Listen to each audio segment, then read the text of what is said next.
Welcome back to Season 3 of Altea Talks, the podcast from Altea, where we bring real-world insights for professionals working in the medical, allied health and care sectors, and for those who work alongside them. I'm your host, Will Marshall, and this season I'll be chatting with some truly exceptional guests, recognised leaders who are shaping thinking at the very top of their respective fields.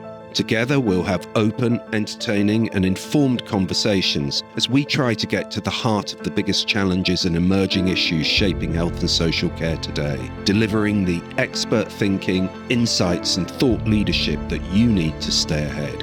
So if you're looking for frontline knowledge and expertise, if you want valued insights into these most dynamic, challenging and rewarding of sectors, then look no further, because you're in the right place. Welcome again to Altea Talks.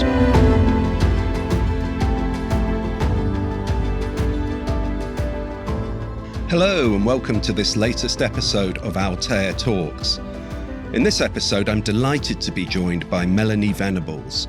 Melanie is Director of Policy and Communications at the Professional Standards Authority, which is the UK body responsible for overseeing the regulation of health and care professionals.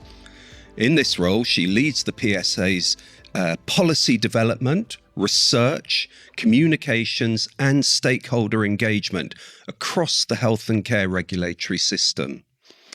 Melanie has extensive experience in health and care regulation and in public policy, having worked for many years in risk-based assurance and professional regulation. Before becoming director, she was head of accreditation at the PSA. In this role, she led a strategic review of the programme, resulting in significant changes, including the introduction of a new public interest test to enable more rigorous consideration of the risks and benefits of extending accreditation to registers covering new and emerging roles. She also gained an MBA during this time. Prior to this, she spent a decade at the General Medical Council, most recently as head of corporate business planning, and before that worked at the Royal College of Surgeons. Melanie's work focuses on improving patient and service user safety through professional standards, through effective complaints and disciplinary systems, and proportionate regulatory reform. She engages with government, regulators, professional bodies and Parliament, and contributes to national policy discussions on issues such as sexual misconduct, professional accountability, workforce regulation, and public confidence in health and care services. More recently, Melanie has led the PSA's work on emerging challenges, including the implications of artificial intelligence and new models of care for professional regulation. She's known for combining evidence-based policy with clear, accessible communication and for advocating for regulation that both protects the public and supports high-quality, compassionate care. Melanie, a very warm welcome to Altea Talks. Thanks, Will, and it's great to be here, so thank you for inviting me. It's an absolute pleasure. I think I'd like to start, if I could, with a bit of an introduction to the work of the PSA. For listeners who may know the Professional Standards Authority by name, but maybe not fully understand its remit, can you start by explaining the PSA's dual role? Yeah, of course. So the PSA is the independent oversight body for professional regulation in the UK. So that means that we oversee the work of the professional regulators, such as the General Medical Council and others.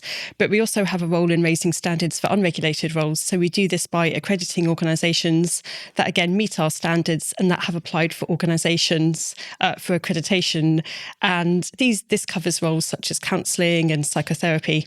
So this is our main kind of oversight role. But we also carry out research and we provide policy advice to ministers and so on, all in the interests of improving regulation. Thank you. And how do those two core responsibilities you've just described work alongside each other to strengthen public protection and confidence? Sure. Well, I think it's easy to forget almost that there's such a different range of roles within health and care, and some of these are subject to regulation by law, but many just aren't. So what is really important, I think, about the role of the PSA is by providing standards for both roles that are regulated by law and those that aren't, we can make sure there's consistency for patients and the public and the others about what to expect across what is actually quite a fragmented regulatory system. Yes, thank you. And just to sort of dive into it a little bit, we hear a lot about getting the balance right when it comes to regulation. And I know in October last year, the PSA updated its guidance on right touch regulation. Can you tell us a little bit about that practice and what getting the balance right actually means in practice? Yeah, sure. So right touch regulation is all about, as you say, getting the balance right. It's all about sort of understanding what is the problem that you're trying to address through regulation, and then using just the right amount to address it, but no more and no less. There's several principles in right touch regulation, including proportionality and agility and so on, and including transparency. Really, it's the approach that we adopt, and we encourage others to do the same. We updated it last year because in terms of actually how you do get the balance right, there's been so many changes in the last year with the AI technology, the world seeming to change at a more rapidly increasing pace. So we thought it was really timely to update it and to set out a bit more focused guidance for regulators in terms of how they can meet those modern day challenges. Because it must be very important to ensure that regulation is sufficiently flexible and nimble to adapt to those changes. Yeah, that's absolutely right. Yes. So that was the reason we updated it. And as you say, well, with that challenge of sort of being agile, another big focus that we brought to it was actually collaboration. So regulators needing to work together more and more to address some of those new challenges, again, such as AI. Yeah. Okay. Well, we'll come on to the new standards and the sort of the more collaborative framework that's been introduced there in a second. But can I just ask you, staying on the balance issue, from a practitioner's perspective, a healthcare practitioner's perspective, when people hear the term regulate by law, they often assume it's a binary choice, regulated or unregulated. Why is that framing too simplistic? And what does a more realistic continuum of assurance look like in practice? So, yeah, our right touch regulation talks about a continuum of assurance, which really means sort of going down from the minimum levels of regulation or oversight that you might need, which might include employer controls, for example, all the way up to regulating by law. But even I think regulating by law can mean so many different things. It might be the requirement for professionals to be registered in order to practice, but it also might be some of the other laws that are in place across the UK. It might mean licensing, or it might mean, for example, professionals following the different regulation that's in place, say, for medical devices. So I think it's important to bear in mind that regulation is a continuum and it's a sliding scale, and you should always look for the minimum needed to address a problem. But it's also important to think about how those different layers of regulation kind of integrate and add up, so that for the practitioner, whatever they're doing, whether they're employed, whether they're self-employed, regulation should feel kind of consistent but targeted to them, ideally. Yeah, thank you. And just exploring that theme a bit further, I mean, regulation can sometimes feel quite heavy or inconsistent. How does a right touch approach get that balance right while still keeping the public and service users safe? Yeah. Getting the balance right is one of the enduring challenges, and it's why it's almost easier or simpler said than done. Actually putting it into practice. So in right touch regulation, we've got a number of different tools really to help people practically think about what to put in place and a decision-making framework. What's quite key about the updated version is that we've placed a lot more emphasis as well on sort of going back and continuously checking, is the regulation that you've added in, is that still needed? Is that still necessary? Actually, what might you be able to take away? Because of course, it's always easier to add regulation rather than, sort of take it away. So again, I think key to that is flexibility. So as soon as you start introducing legal, legislative requirements, that becomes very difficult to take away, and obviously difficult to ascertain what that impact is going to be. So there's a whole range of voluntary measures, and just coming back to that continuum of assurance, which can be really effective, because actually coming down to what we're trying to achieve with regulation, it's about managing risks. But when we're talking about health and care professionals, I think it's easy to forget that they're also they're actually in their day-to-day work, they are themselves managing risks to the public. So I think it's about trying to make sure that regulation helps encourage those positive behaviours, which the vast majority of professionals, are working towards and aspiring to and often demonstrating. And then making sure that there is that safety net for then, when people work outside of those. Yeah, thank you. And how's that been received? What's the feedback that you've had to the right touch regulation? Yeah. It's been overwhelmingly positive, which is great. It's right touch regulation. It's something which is talked about internationally. So we talk a lot with other regulators outside the UK as well. So it's really good to know that, again, those principles kind of have meaning in different jurisdictions and regulatory systems. A point which has sparked perhaps more debate, I think, is to what extent should regulators kind of push at the boundaries of their remits, which I think, again, is one of those really complex questions, or it's definitely a sort of enduring question. But that's sparked some debate. So, for example, some organisations feeling like it's really important to work very closely within those remits, and others feeling like actually when public protection is involved and there's new challenges emerging, it's more important for regulators to kind of be bold and be brave. I'm not sure if there is any single right answer to that. Again, right touch regulation would talk about, sort of seeking input from those which your regulation is affecting to come to the right decision. But I think it does underline the importance of ideally regulators working in lockstep with the government, but also having a really good understanding of the impacts of their work onto who they're regulating and ultimately, the public who they're protecting. Yeah, sure. Thank you. And you've mentioned legislation, and where does legislation currently constrain regulators' ability to get that balance right? And what reforms would most support strategic, proportionate regulation? Well, so within health regulation at the moment, some of the health regulators that we oversee, the PSA oversees, some of their legislation is very old. Some of it's from, say, 1976, which in legislative terms is quite old. So it hasn't necessarily sort of been kept up to date. So the overall aspect which would help, though, I think, in terms of supporting things like workforce reform is definitely flexibility. At the moment, the legislative framework, you probably describe it as being quite clunky. So the good news is that the government is currently consulting on introducing a new legislative framework, beginning with the General Medical Council, which will allow it greater flexibility to set its own rules. The plan is to roll that out to other regulators, the HCPC and the NMC, so that as well as that flexibility, there can be a more consistent framework. Because coming back to what I was mentioning earlier, it's very fragmented currently. If you were starting from scratch, it probably wouldn't be designed in this way, but there's a number of different regulators all regulating different roles.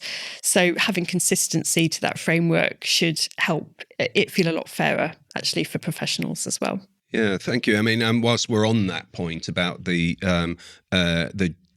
consultation on the GMC order that the DHSC published last month, I've seen that described as, or being described as, the biggest reform of the GMC for over 40 years. And that the changes include some new powers for the PSA as well.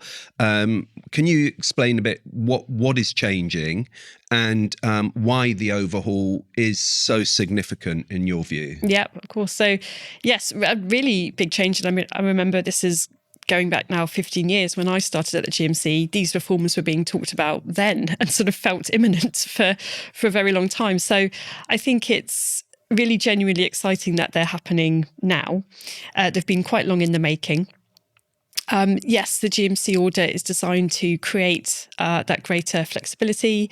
It will bring changes, for example, to education and training to allow the GMC to be able to more quickly and agilely, I guess, make changes to its requirements for providers, which should support the change that is needed with workforce really and sort of upskilling.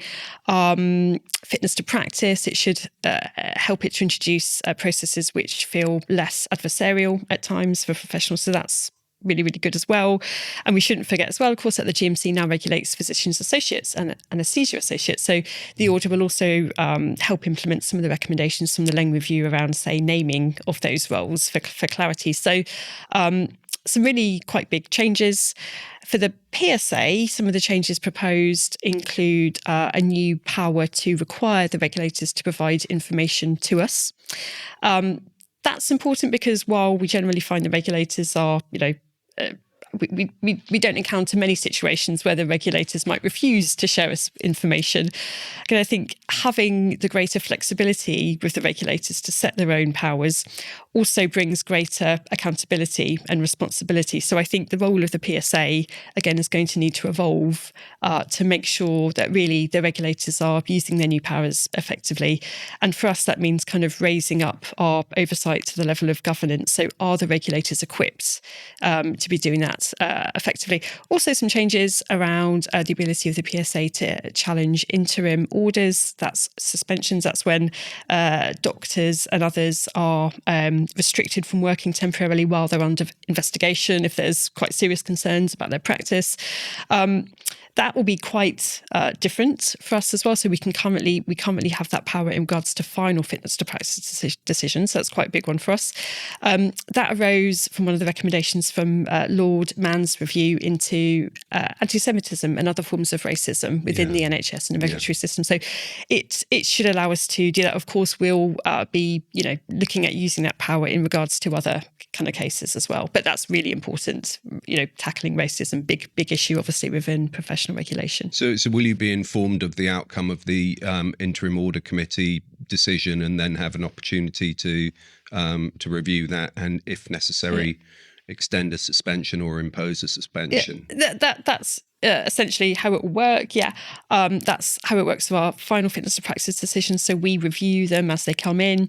PSA doesn't have power itself to issue a direct kind of change, but it will be able to sort of put the onus back on the regulator to be able to review its decision. Send it back for consideration. And in terms of efficiency, that's something we hear quite a lot from the registrants that we work with about the length of the process, the fitness to practice process. Is there going to be any attempt to make that a bit more streamlined and efficient for them?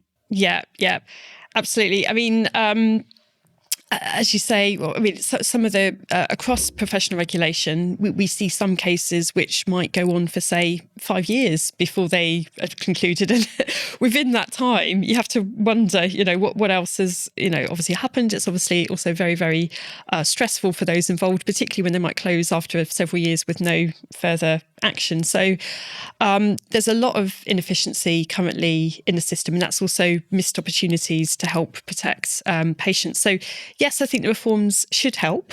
There'll be different routes for making decisions. Decisions won't always need to be made by a panel, so that should help with some of the regulators who are struggling there. So I think that's going to be a really good part and a really important part to focus on. Yeah, thank you. And do you think that these changes are going to achieve their aim of making the system more fit for the future? Yeah, I think in theory, I think it's all, of course, going to be about how they're actually implemented in practice. And I think that's where, again, we would see our role in terms of, as the oversight body, helping to make sure they are implemented quickly and efficiently, but providing that kind of safety net still and that kind of backstop for public protection to make sure that we don't kind of roll backwards, really. Yeah, it's all about the balance, really, isn't it? Yeah. Yes. And can I just take it back then to the fascinating question of decisions around who and how much to regulate? Yeah. And ask you this: if government had a clear system-wide regulatory strategy, how would decision making about new and expanding roles be improved in your view? Yes, good question. So I think as well to say that there definitely is a strategic approach, I would say, to an extent within the governments, but I think some of the challenges within professional regulation working within a very historic system. So it's fragmented.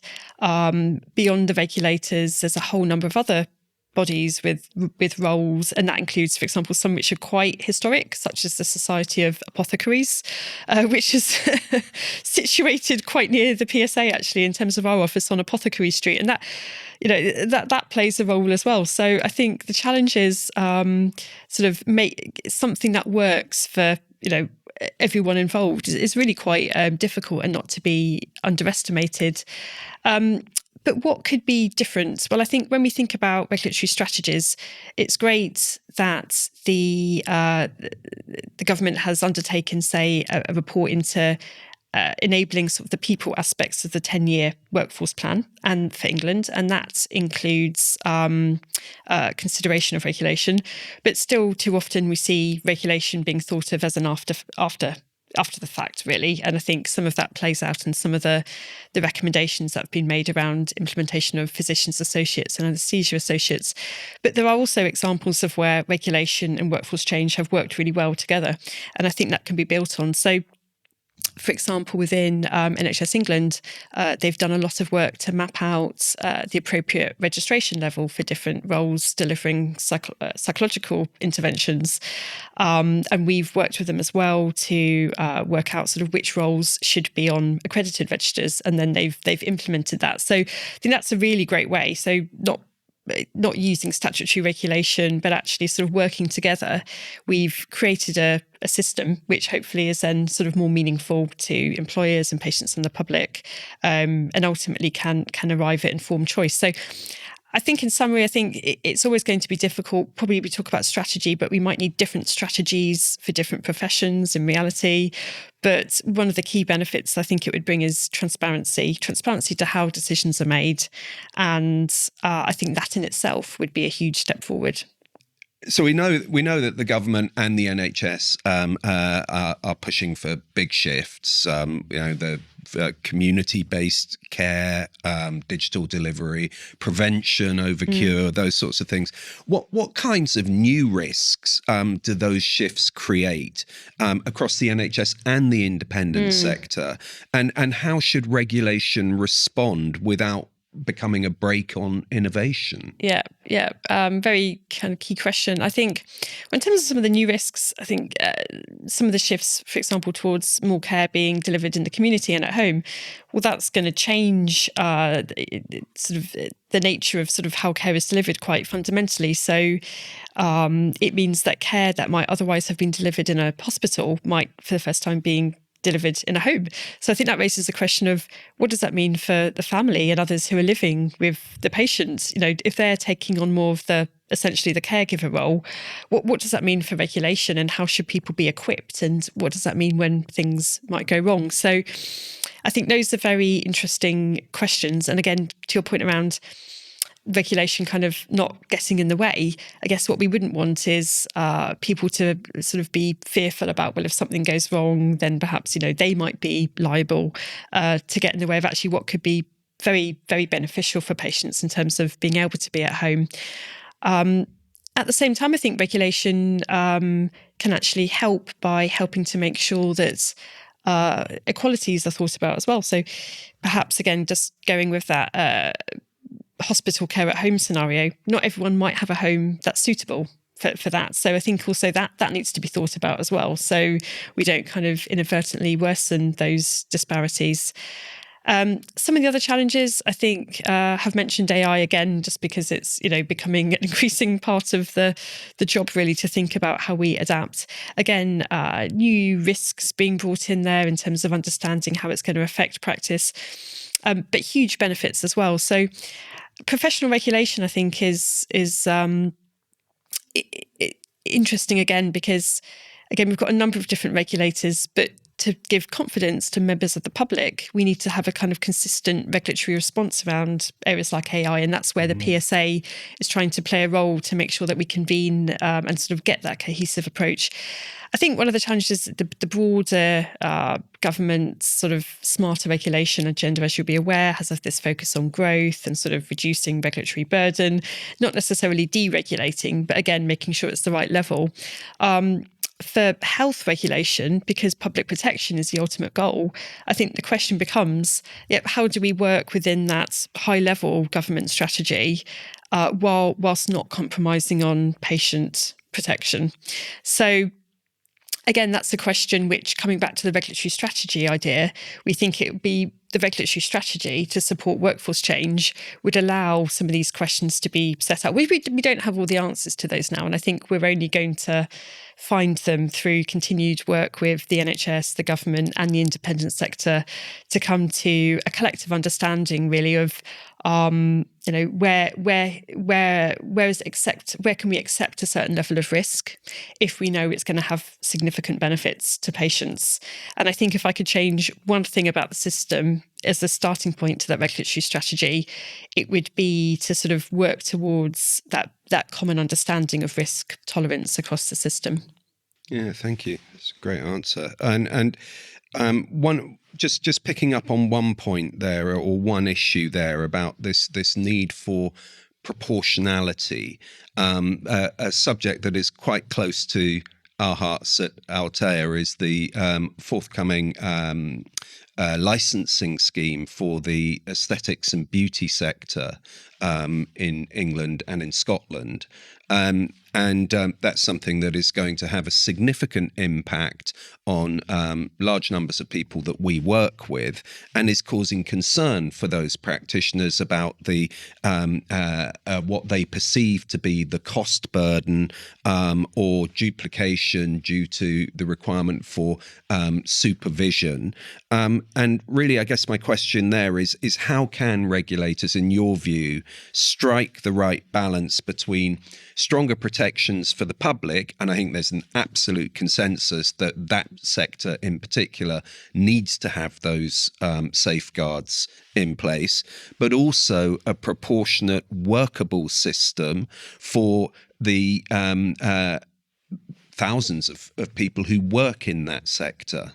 Yeah, that's another very good question. I think as well, maybe perhaps just coming back to this idea of kind of layering different types of regulation, because within non-surgical cosmetics, there's a whole range of different treatments, ranging from, as you'll probably know, fillers up to, much more invasive procedures, the BBLs, and then this kind of boundary with non-surgical versus surgical as well. So I think that does really make the case for, again, a risk-based kind of tiered approach, which is what the government has set out. Yeah, the rag-rated approach. The rag-rated approach, yeah. But I think that's very justified because, as you say, we've got to a point where many of these treatments are already being offered, and it's quite difficult, I think, to suddenly bring in very, restrictions now kind of after the fact. And obviously people's livelihoods are also important, particularly given where, people will be obviously working to offer safe treatments. And I think that's important. So I think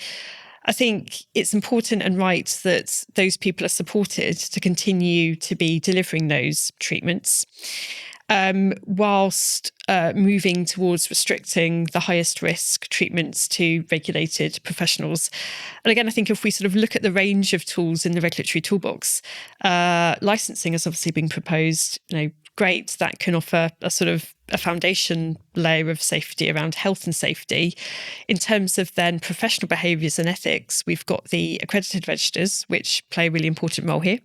And I think there's a question potentially over whether that could be expanded to others, because even when we've got licensing won't cover by itself the sort of professional behaviours. So I think those two elements can sort of integrate and work together.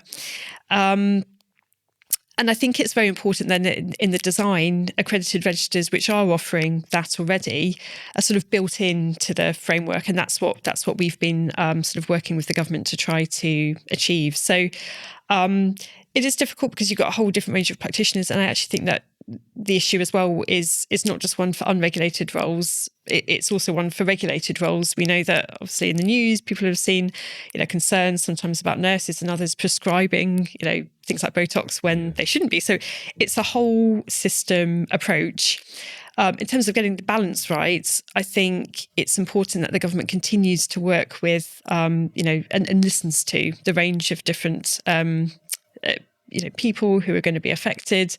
But ultimately, I think it does have to come back to public protection. And when in the UK, we've got a system where under 18s are no longer able to walk in and, get some Botox in the high street, but they can do in, Scotland, Northern Ireland or Wales, that's an unbalanced system. And that's I don't think that's fair for the public. Yeah.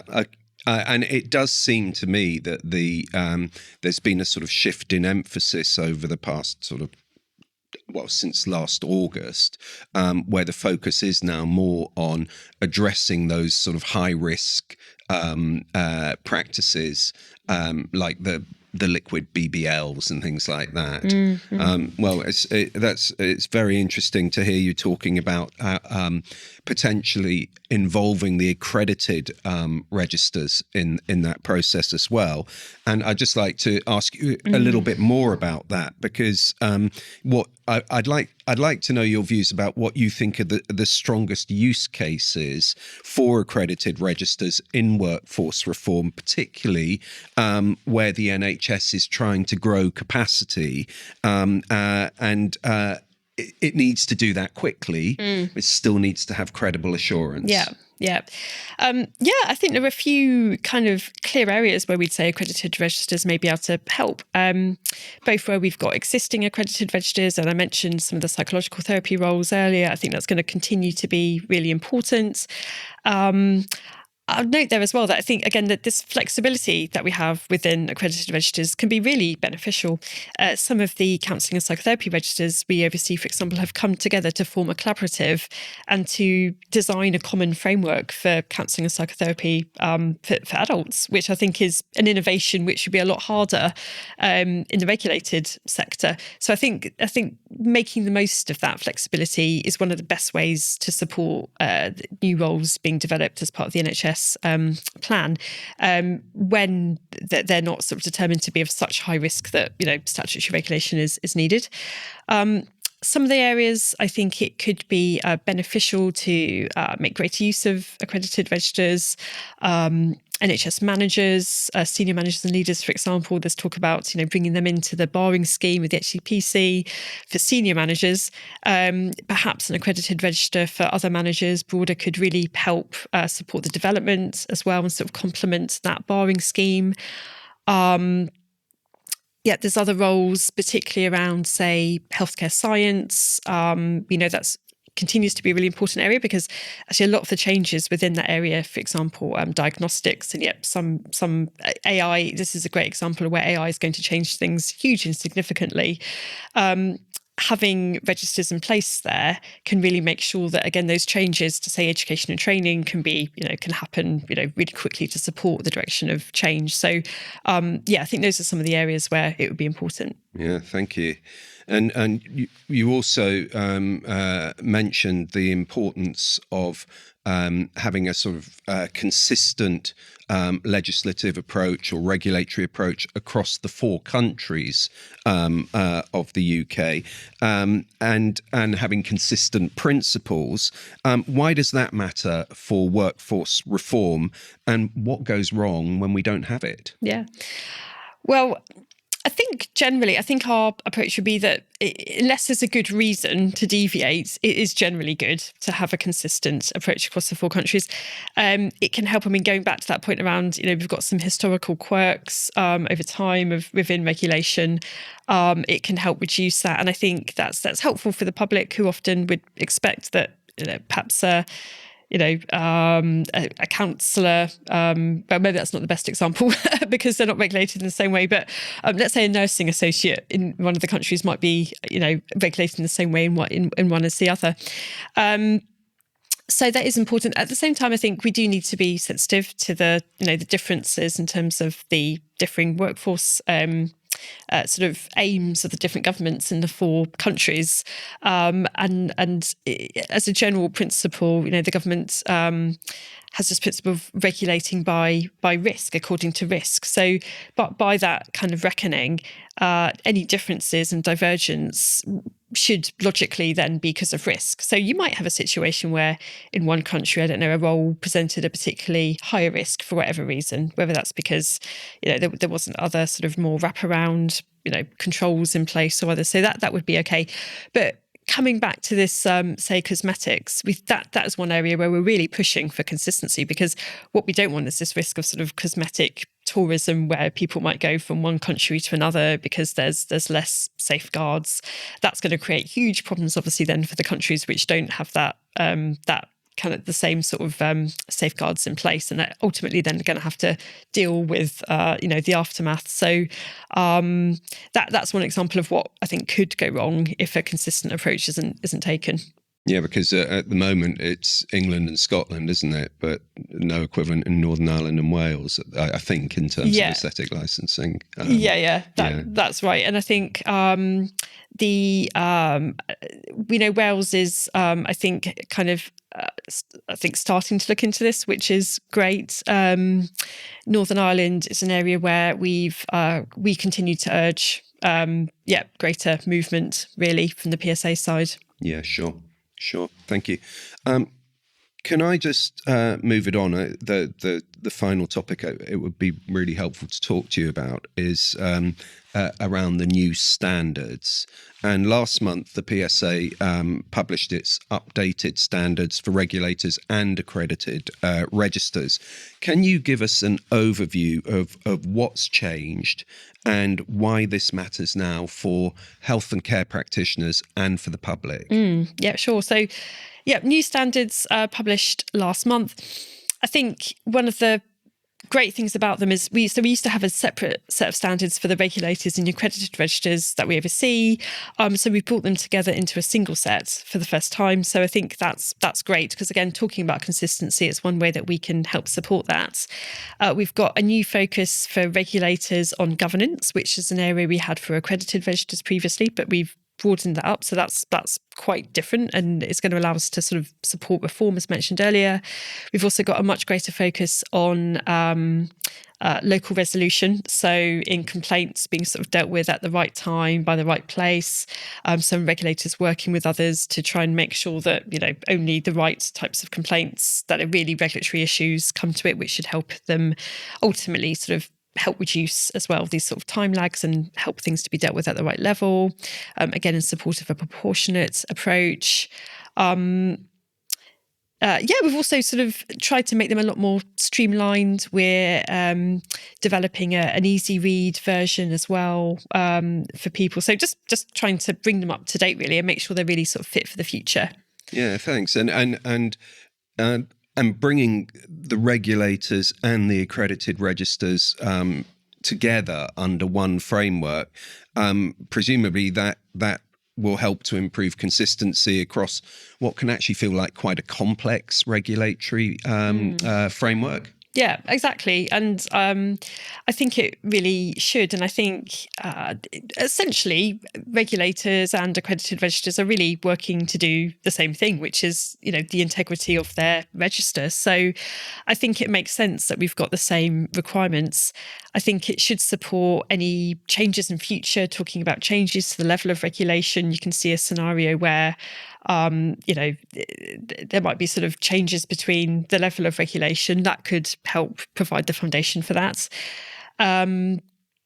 And as well, it's probably what the public might expect. They might not know really the difference. Like, why should my counsellor, be sort of held to different standards as well? So I think this is going to be helpful for that. It should also, I think, allow us to help convene and promote and share good practice across accredited registers and regulators as well. can I just sort of to wrap it up, just ask if you could get your crystal ball out for me, and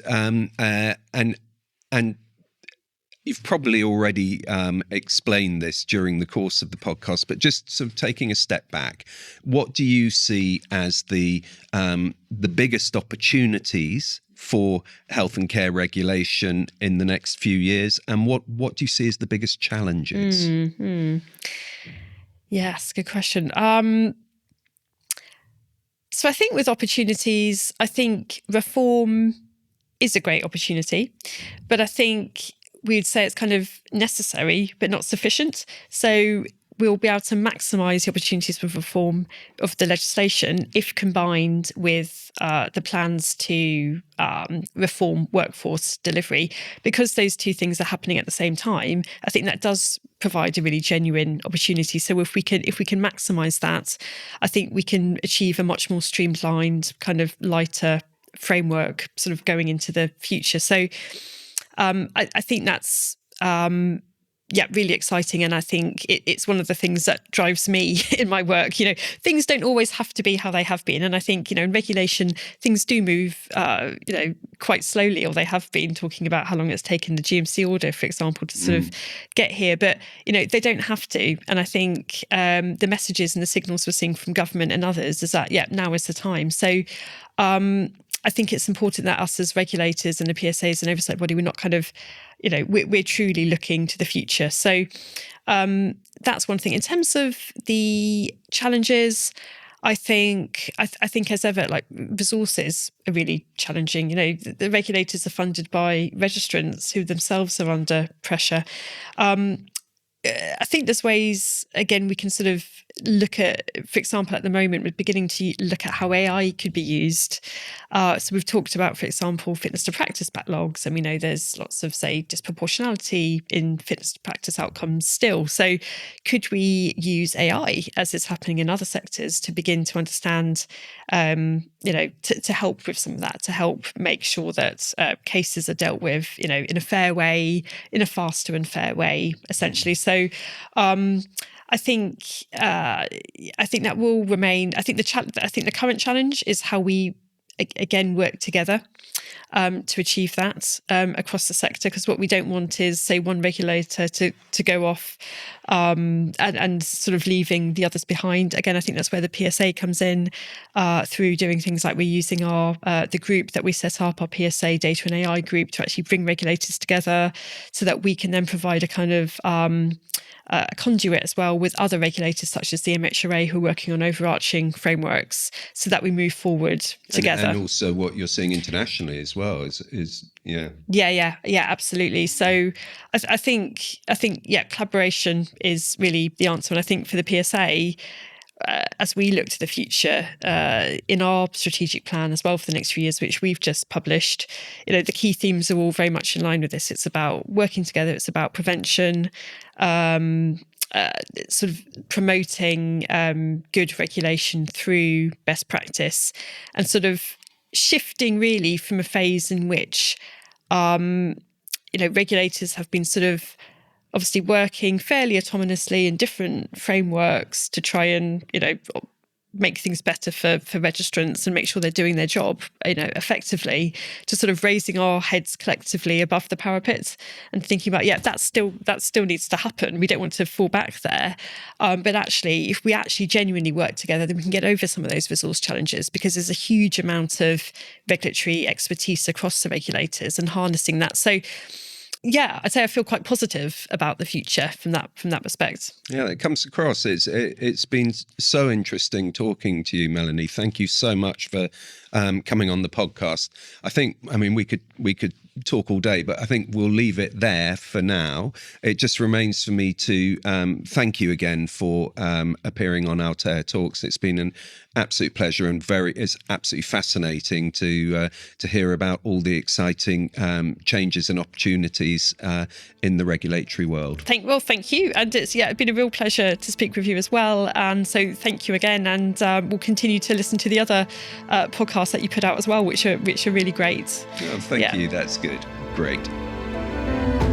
Thank you for tuning in. I hope you enjoyed today's episode of Altair Talks. If you did, please don't forget to subscribe or leave a like or a review on whatever platform you're listening on, as this helps spread the word. If you have any questions or comments or topics you'd like us to explore in future episodes, please do contact us, as we'd love to hear from you. You can find us on LinkedIn or visit our website at www.altaireinsurance.com. Stay tuned for more episodes, and until next time, take care of yourselves.